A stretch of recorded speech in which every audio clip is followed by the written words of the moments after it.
can go any further. I know us as Latinos, man, we ain't quiet, so I gotta give a shout out to all the Latinos in the house today. Any Latinos in here? Come on, man. All the Mexicanos, all the Chicanas, all the Tejanitos, Latinxes, what's up?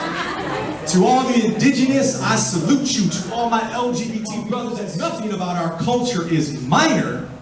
Let me remind you that a culture of white supremacy has tried to instill in our psyche that we're minorities, but don't believe it. Please don't believe that. We're the new mainstream, we're the new standard, and we're the new American. And while I don't want to label, why not clap a little bit? While I don't want to label any of us and categorize us and put us into a box or some monolithic chart or simplify or dilute any of our brilliant colors and identifiers that we embrace, I want to give all of my respect and all of my light to all of our familia because we're one.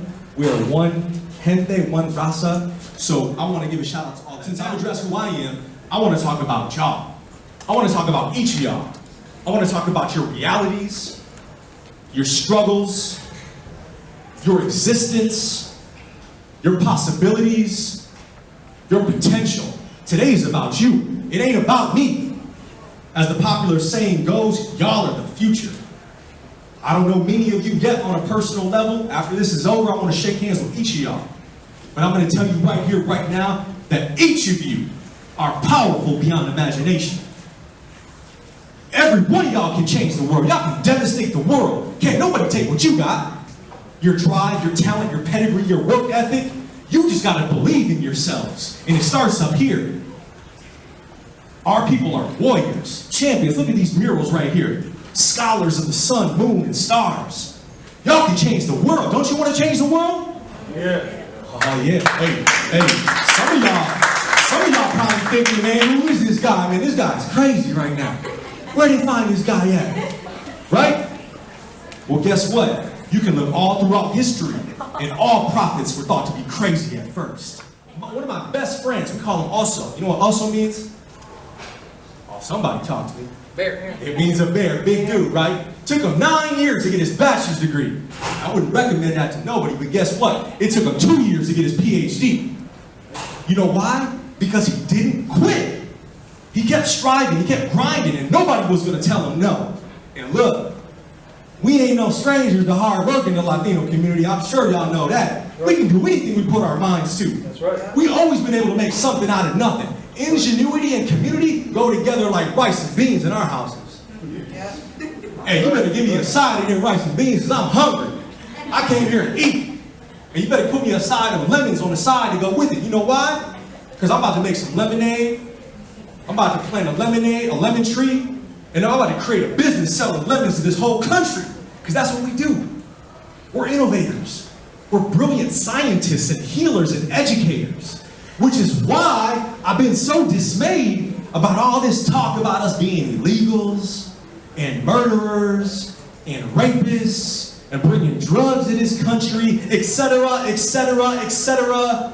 All of those voices are the first to reinstate the images of a social and legal construction that Mexicans are illegitimate, but conveniently leave aside or eliminate altogether the incredible valor and vitality that we live with on the daily.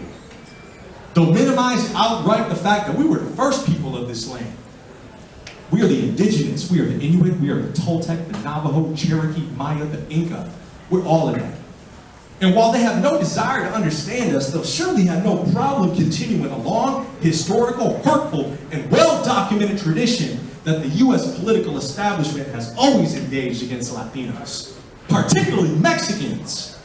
Yep. What history is that? Well, look, I don't want to preach or give a lecture or give any of y'all any sort of history lesson because I'm sure individuals of your ilk are already well informed on these atrocities. But I want to weave a narrative and tell a story to make you feel the compelling character of this vicious assault on our experience in this country. As they say, we didn't cross the border crossed us. And look, we can talk vaguely of the coming of the European conquistadors, the Mexican-American War, the subsequent lynchings of Mexicans at the border by Texas Rangers and other vigilante groups. We can talk about stolen land. We can talk about the Bracero program. We We can talk about Operation Wetback. We can talk about the war on drugs, the Dreamer movement, the refugee crisis at the border, the school-to-prison pipeline, mass incarceration, and the post-racial uprising of Donald Trump himself. I bet y'all wondered if I was going to say Donald Trump today. And for the record, we Latinos reject a vicious sense of racial supremacy and white nationalism that Donald Trump is promoting, in case anybody wonders my stance. And here we are in 2016, just 2 days ago, the State Board of Education in our state of Texas is considering a textbook that spreads negative racial propaganda about us. I wonder how that continues to exist. I wonder how. Anybody see a path forward? To overcome this current struggle, to kill it dead once and for all, people always ask me, hey Maximo, man, you seem to have a lot to say. So what are the solutions? How are we going to get some progress? How are we going to get some results? Well, I'll tell you how. We're going to do it together. Why? Let me tell you why. Because there's never been more Latinos politically active in the country than there is today. Oh, they heard that there's some 27 million Latinos and counting eligible to vote in this year's presidential election. And that's got some folks worried. And since Latinxes, now we're talking about our political and economic power, we got the establishment by the balls. Because they didn't care about our struggle until they realized our collective mass and what it means in terms of dollars and votes. People always say, damn, Maximo, man, why are you so aggressive, man? You up there talking. Let me tell you, when my mother moved from the Valley up to Michigan when she was 13 years old, they put her in a special education classroom because she only spoke Spanish. Guess what? My mom dropped out of high school. And when my father moved from San Antonio to Michigan to go work in the fields up there, and he was speaking Spanish, the teacher said, you know, we're going to slap your hand with a ruler so you don't ever speak Spanish again. Guess what? I don't speak Spanish. It's personal. People say, hey man, you know, Maximo, man, you're making me kind of uncomfortable. Look, if we can't be challenged on a college campus, where else can we be challenged at? Yeah. People say, damn, Maximo, man, you know, you're talking pretty wild like that. How can you just say all that? Well, guess what, folks? When you become a boss, you can talk all you want to. Yeah.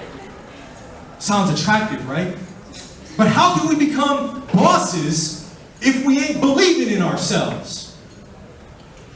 How can we talk about political power if we don't even vote? And how can we talk about our community if we don't have unity? Think about it. You can't spell community without unity.